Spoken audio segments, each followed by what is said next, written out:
Magandang hapon! Kumusta po? Narito po ulit ang update natin para sa lagay ng ating panahon ngayong hapon po ng September 13, 2023 na kung saan sa ngayon ay patuloy pa rin po ang pag-ihip ng habagat dito sa ating bansa lalo na po dyan sa Southern Luzon, Visayas at Mindanao at nananatili pa rin na may sama ng panahon dito po sa loob ng ating area of responsibility pero posibleng mawala na rin po yan bukas hanggang po sa darating na Biyernes at kasabay din po yan ang unti-unti na ng paghina ng habagat at palayo po dito sa ating kalupaan. At next week po ay posibleng wala ng habagat pa na iiral dito po sa ating bansa at tutungo na po tayo sa transition period ng amihan season. At sa atin naman pong long range forecast ay wala pa naman pong bagyo na nakikita na tatawid dito po sa malaking bahagi ng ating bansa hanggang sa susunod na 2 linggo.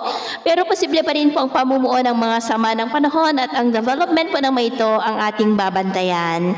At sa lagay po ng ating panahon, ngayong hapon ay maulap pa rin po ang kalangitan na may mga pulupulong pag-ulan sa ilang bahagi po ng Ilocos Region, Cordillera, ilang bahagi ng Cagayan Valley, Central Luzon, Metro Manila, Calabarzon, Mimaropa, Bicol Region, Panay Island, Negros, Cebu, Bohol, Leyte, Samar Provinces, Sulu Archipelago, Zamboanga Peninsula, Northern Mindanao, Caraga, Davao Region at Soxargen na posible po na magtuloy-tuloy ang mga isolated rains na yan hanggang mamayang gabi po.